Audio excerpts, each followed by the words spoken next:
Hello, everybody, and welcome on into Out of Combat, the podcast that happens after the show that happens on twitch.tv/casters cantrips and also on YouTube. Episode 77, where the Baron appeared and the Archmage, and we all almost died. I was at 6 hit points. Vin was at 5.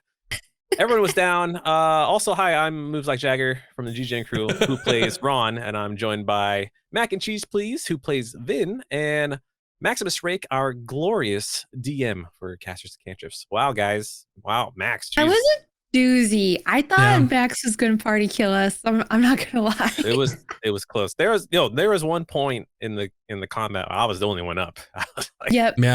Oh, what's gonna happen? I only have so many heals per turn. Right?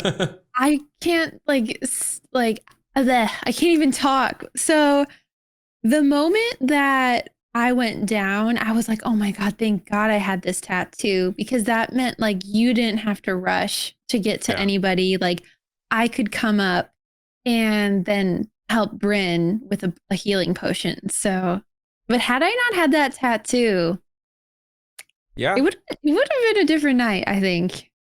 It was also good because you rolled a nat 20 on your next death saving throw, and that's the bad thing about D&D is when people start to go down, it's almost like a death spiral. It gets hard to recover from it, and it's just one of those situations where the Salon Empire, they're smart, they're tactical. They're going to start picking people off to make way for the Archmage to do what he needs to do. So it was a rough fight, but you all survived. So that's good.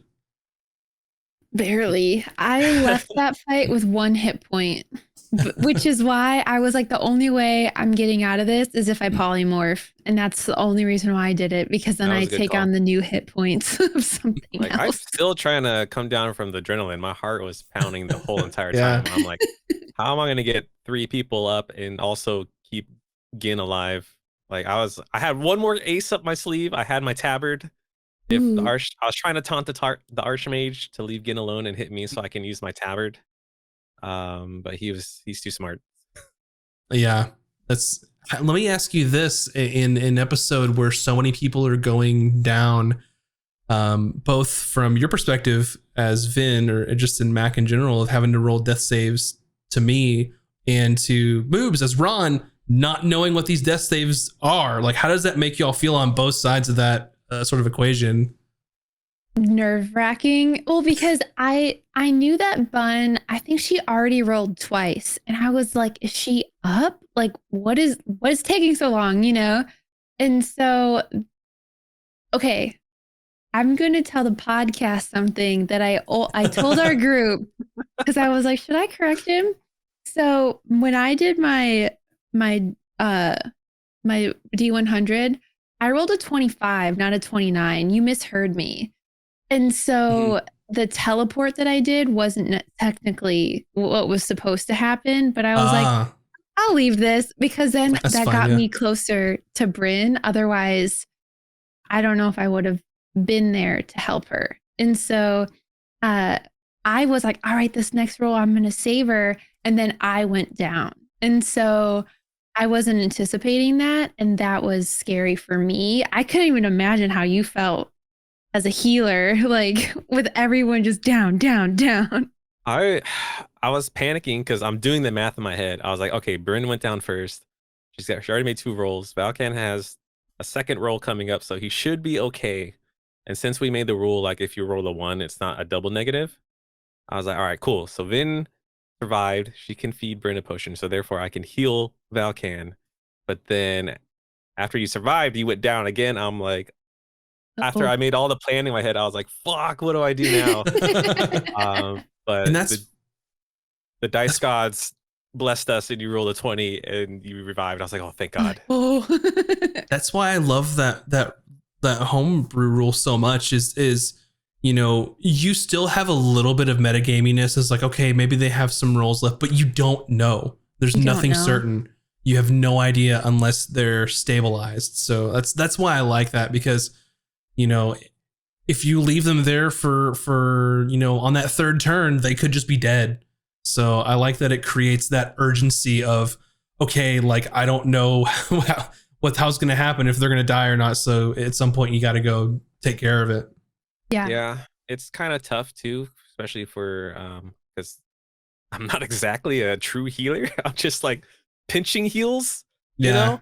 And normally in D&D, damage is king. Like, why heal when you can just do a little damage? But when this many people are, so in my mind, I was like, well, if I could just get Valkan up, he does a buttload of damage because he attacks for like 8 days. Yeah, right. Yeah. Like and three then turns. Vin is up. Vin can Stupid. blow shit up. Vin has a disintegrate. She can do something. So I was like, all right, my damage is not important. I need to get these people up because they're the real damage dealers. And if someone did go down, I always reserve 1 level 3 spell slot for Revivify. So I wasn't like, I was panicking, but I wasn't like, well, if someone dies, I could bring it back. You can, yeah. But You had something up your sleeve there. in the moment, I was like freaking out the whole time. I will say, go ahead. Please. That ritual with Gin, I don't want to give exact like numbers and stuff, but it was so close to being done. It was so close. And you know, it was my bad for misremembering Tiny Hut, which saved you quite a bit, them messing with that, which I'm totally cool with it. It happened and then it went away. But I mean, you were really close to getting what you wanted out of that. It was that just bums me out. Yeah. So I had something that I was debating. I was contemplating the whole time on what to do, because I could have done wall of fire around him where the fire goes out. And I was like doing the math and I was like, well, that could have saved him. But it's concentration, which would have meant Sammy would have went down. Mhm. And I was like debating, and I had like, we have a little chat, and I was like, I could bring Sammy down. But like Sammy at that point had 51 hit points, which is like, that's just like a tank, like eat it up, you know, like target her, not us kind of vibe. And so I took the judgment of like, no, like leave the tank up versus like taking him down. And then like we could have been picked off much quicker, you know. I could have done that stupid wall of fire, dang it. And I will say too, like there's not like a you won or you lost or whatever. Like in my mind, there were several different scenarios that could have happened, and you know, letting him complete the ritual and going through that was just one, and it was definitely on the far extreme of like very hard to accomplish, essentially. So it wasn't that you didn't do the right thing. It's just how the rolls went. So from a DM perspective, are you like rolling for outcomes? Like how do you choose which way you want to take the story? Because I know a lot of DMs are like, this is what I want to happen tonight, but how do you kind of like navigate with what the players do and change? I try my best. So knowing that that you all were gonna, you know, potentially do this ritual, you know, after hearing what happened with, you know, the sending, and having them being able to pinpoint, I knew, okay, this is what Salon would do. They're like, okay, we know what's going on here. So then in my mind, it says, okay, we have a ritual going on here. We have Salon, you know, how deep would they roll? Who would they bring? And then it's just like, okay, let's just see what happens. And I just have to think in my mind of like, you know, what if he succeeds? What if they fail? Like, what if they run away? Like all these things just like have to be prepared in some point of like, these all could happen. So I put a situation out there and I put it on a platter and I say, here, what's going to happen? And then you guys kind of decide. So serve it to us. Yeah.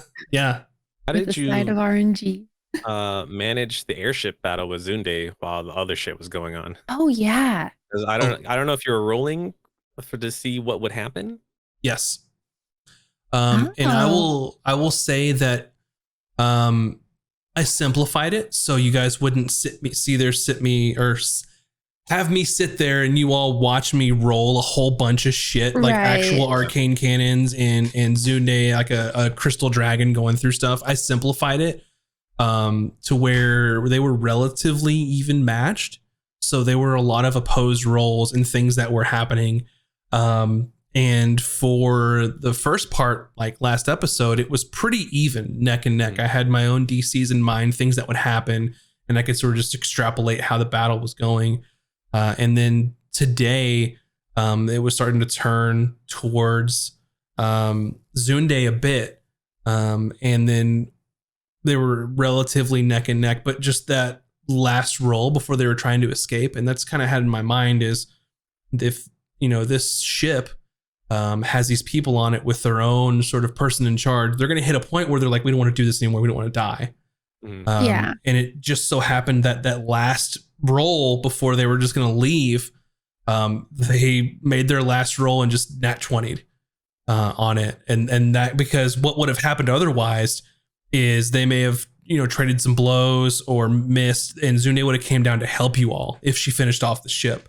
But it's just the rolls were so neck and neck the whole time. In the reverse, if they took care of Zunde quickly, that airship was going to cause a lot of problems for you all. I think, oh God, I can't even imagine that fight with another element. Like, yeah, that's wild. Yeah. So it's just that luck of the last roll before they pieced out that they just turned and just shot at her and just finished it. So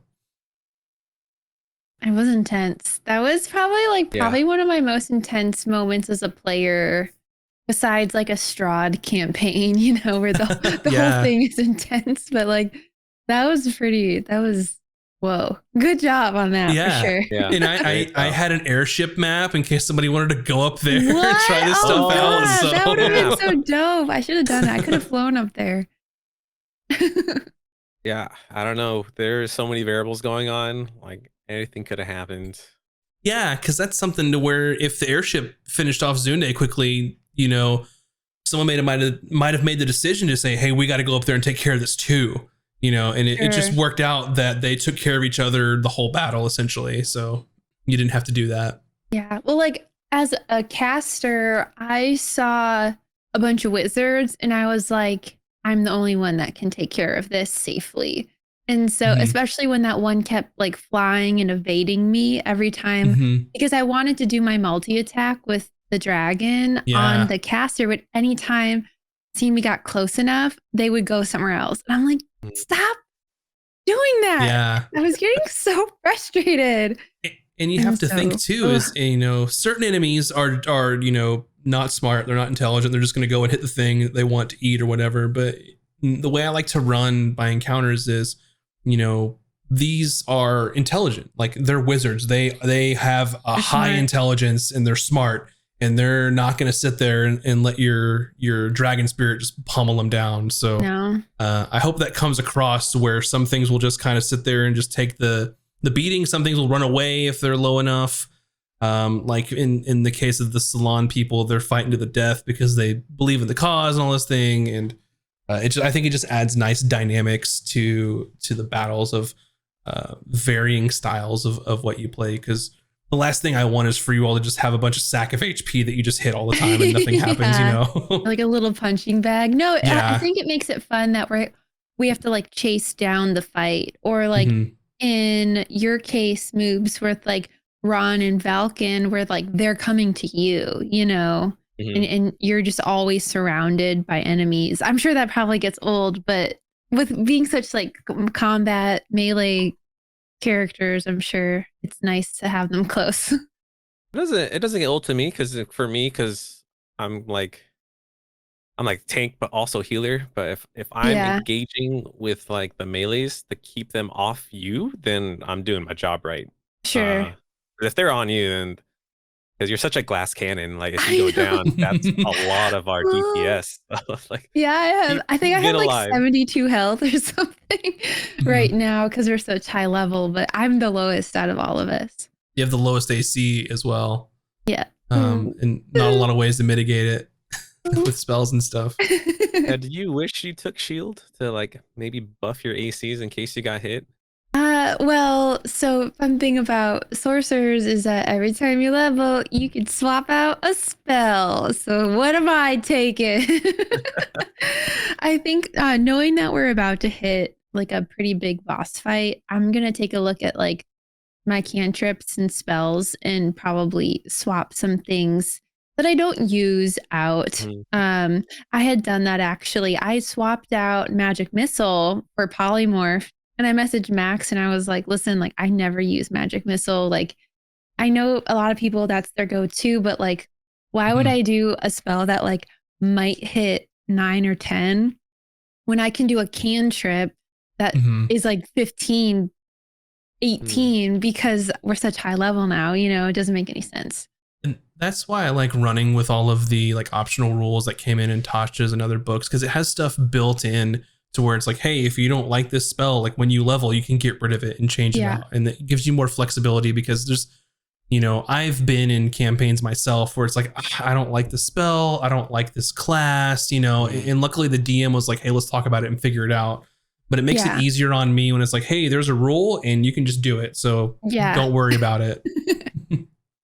Yeah. I like the flexibility of it. Yeah. I also like you gave us an opportunity to maybe like turn the tides where, you know, Yes. the archmage like, you know what, I'm gonna fireball everyone, this is taking too much time, and like gave us a moment to where the baron's like, whoa, I didn't sign up for this. So you gave us a chance to like kind of persuade him to like, listen, help us stop him kind of moment thing. But yeah, so that was awesome. I'm glad you picked up on it because I wanted there to be a little of that back and forth of you sort of realize that with the archmage, like he does not care. Like this is what he wants. He wants his lost love back, and he'll do anything, and everyone's expendable to him. He doesn't care.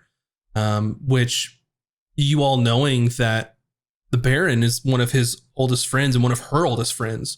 You knew that from so long ago with the play that they were together, adventuring together. That you know how would he feel knowing that this person that he's been following, trying to get his friend back, just doesn't give a shit about him. He's this close to getting what he wants, and he's just going to cast everything aside. So Mhm. I think it was a cool sort of exercise on my part of trying to get into the head of what the Baron would do in that situation, like a straight up betrayal of, you know, the people that he's leading into battle.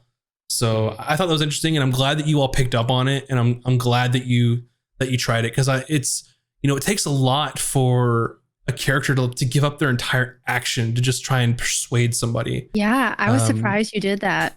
It was tough. I had a whole like, because you know, in an initiative, I'm always planning what I'm doing next, and then Same. when I was like, cool, I'm gonna do this next, and then you brought up that opportunity. It's like, all right, this changes everything. Mm-hmm. I'm going to attempt this, and it worked out. Yeah, and I'm glad that you all trust me enough as players to know that it's not like a weird dead end or something. Mhm. And I will say just the brilliance of like shape shifting, because you knew exactly what she looked like because you played her in the play, and he cast an illusion to make it all happen, which in my mind's like instantly success. You don't have to roll, like you're getting in his head now, and you know he's having some issues. So That was Moobs. That was your idea. Literally, it was either, I'm pretty sure it was you or it was Bun. mhm. Like, literally, we were coming back from break because we needed a Hail Mary because we were like, Yes. I don't know what to do. Please, can we go on break? And then the original plan was I was going to talk to the Baron with my action to see if we can get another persuasion of him being on our side. And then I was going to bonus action with a cantrip,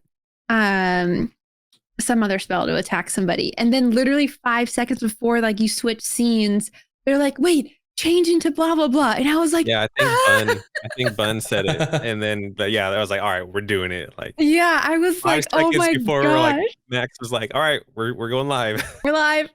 Yeah. And the mechanic in my mind was that, you know, for these persuasions, you were basically pulling him to your side, but also every time that the Archmage did something to lose his trust, it brought him further to your side Oh too. yeah, so there was like more things working in our Mhm. favor. Yeah. Yeah, it's a really definitely. dynamic way to play an NPC, and I Mhm. appreciate that, especially one that like we've hated almost the entire campaign, Yeah. who has tried to kill us multiple times, that we're now persuading him like be on our side, you know.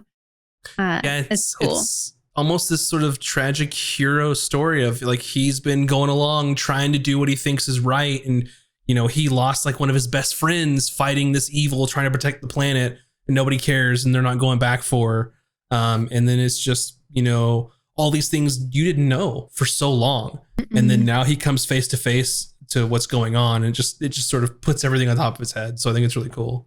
Yeah, I like that they're not just evil to be evil. Like, I'm just going to destroy the world. Like there's layers, there's purpose to why they're being evil. And then like even for the Baron, there's a glimmer of hope. Like, oh, he's still a little bit of good in him, but he's been so misguided.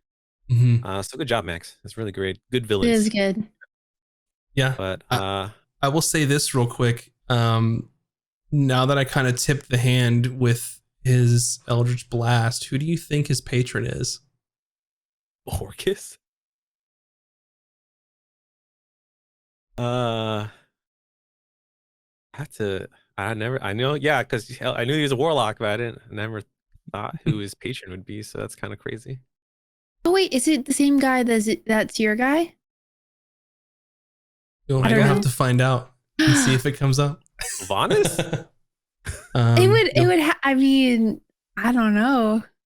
I've never played that class, so I don't know a whole lot about all of that business. It will most certainly come up, so I don't want to give any spoilers, but I just was pointing that question of who do you think his patron is? So I gotta ponder on that.